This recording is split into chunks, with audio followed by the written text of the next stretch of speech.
नमस्कार दोस्तों, हिंदी मंजूषा चैनल पर आपका स्वागत है। चलते हैं कहानी मंच की ओर। आज की छोटी सी कहानी जो कि पेरेंटिंग से संबंधित है, जो कि जीवन के प्रति हमारी सोच बदल सकती है। कहानी का शीर्षक है नई दिशा। पति पत्नी सौरभ और साक्षी दोनों का आपस में वार्तालाप चल रहा है। साक्षी अपने पति को कहती हैं, सौरभ देखो तो सही, सोशल मीडिया पर पापा की तस्वीर वायरल हो रही है। ये वृद्ध आश्रम जैसा तो नहीं लग रहा, कोई और ही जगह दिखती है। साक्षी ने आश्चर्य से मोबाइल अपने पति के सामने रख दिया। सौरभ ने उदास भाव से स्क्रीन पर नज़र डाली और फिर अपनी पत्नी साक्षी से बोला, अब इससे क्या फ़र्क पड़ता है? वैसे भी गांव वाला घर बेचकर पापा को वृद्ध आश्रम में भेजने का सुझाव तुम्हारा ही था। मम्मी के जाने के बाद उनकी देखभाल कौन करता? हम तुम नौकरी करते, पोता विदेश में, पापा अकेले उस पुराने घर में। बेहतर है हम उम्र लोगों के बीच रहें। साक्षी के मन में बेचैनी पैदा हो गई। आखिर पापा वहाँ क्या कर रहे हैं जो उनकी इतनी चर्चा हो रही है? उसने सोशल मीडिया पर खोजबीन शुरू कर दी, न्यूज़ पेज फॉलो कर लिया। धीरे धीरे हर जानकारी साक्षी इकट्ठा करने लगी।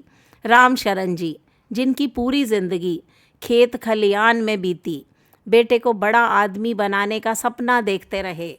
उन्होंने चाहा कि बेटा पढ़ लिख कर गाँव लौटे, मिसाल बने। वक्त ने करवट ली।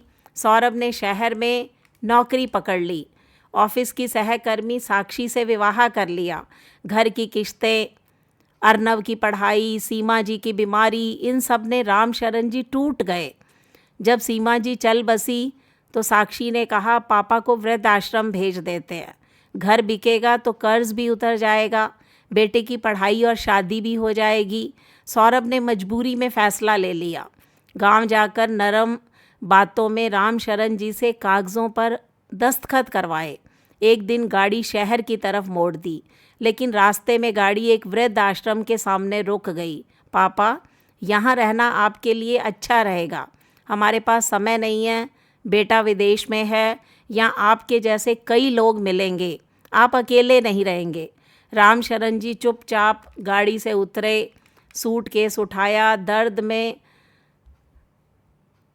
वह बड़े कराह रहे थे। दिल में दर्द छुपा कर बोले, बेटा जो सीख तूने दी है वह सारी उम्र याद रहेगी। अच्छा हुआ तेरी माँ ये दिन देखने से पहले चली गई। सौरभ ने उनसे आंख तक नहीं मिलाई। गाड़ी स्टार्ट कर दी, दोनों निकल गए। रामशरण जी के लिए यह अंत नहीं, ये नई शुरुआत थी। धीरे धीरे उन्होंने वहाँ रहने वाले बुज़ुर्गों से दोस्ती कर ली। सबकी पीड़ा एक जैसी थी। अपने अपनों के हाथों छले गए थे, पर राम शरण जी ने हार मानना नहीं सीखा था। अपने ज्ञान और व्यवहार से उन्होंने वृद्ध आश्रम का माहौल ही बदल डाला।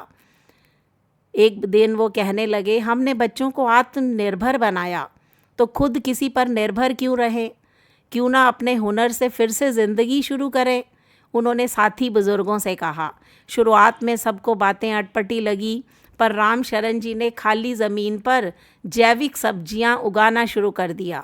स्थानीय कृषि छात्रों ने भी रिसर्च के लिए उस वृद्ध आश्रम में आना शुरू किया। बदले में वे बुज़ुर्गों को नई तकनीकें सिखाने लगे। धीरे धीरे हर रोज़ नया काम, योग, खेत की महक, सबकी ज़िंदगी में रंग भरा जाने लगा। अब वह जगह सिर्फ वृद्ध आश्रम नहीं, नई दिशा नामक संस्था बन गई थी। बुज़ुर्ग खुद के लिए और दूसरों के लिए मिसाल बन गए।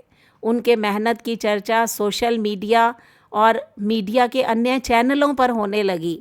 इसी चर्चा के दौरान एक दिन साक्षी और सौरभ वृद्ध आश्रम पहुँचे।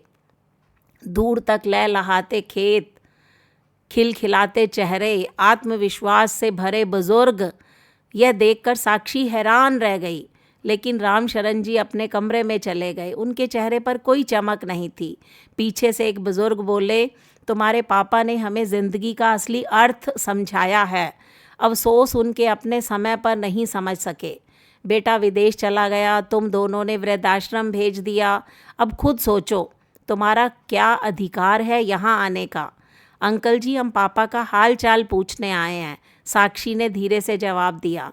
अब उनका हाल तो तुम्हें इंटरनेट पर मिल जाएगा।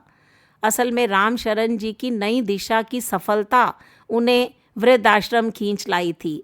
लेकिन माफ़ करना, यहाँ अब किसी सब्स्टिट्यूट की ज़रूरत नहीं है, आप यहाँ से जा सकते हैं। साक्षी और सौरभ वहाँ से लौटते वक्त चुपचाप थे, शायद अपराध बोध से भरे हुए, क्योंकि सबसे बड़ा सुकून अपनों के पास उनके सम्मान में ही मिलता है। राम शरण जी की दूसरी पारी सचमुच सबके लिए सीख बन गई। कभी कभी अपनों के द्वारा ठुकराए जाने के बाद ही इंसान अपनी असली पहचान बनाता है, नई खुशी को खोज निकालता है। जैसे राम शरण जी ने नई दिशा नामक संस्था को बनाकर उन्होंने उसमें से सुकून पाया, अपनी पहचान बनाई, एक खुशी हासिल की। ये थी दोस्तों एक छोटी सी कहानी, नई दिशा। आपको ये कहानी कैसी लगी, इस पर अपनी प्रतिक्रिया दीजिए। हिंदी मंजूषा चैनल को सब्सक्राइब कीजिए। मिलते हैं अगली वीडियो में, तब तक के लिए बाय बाय दोस्तों।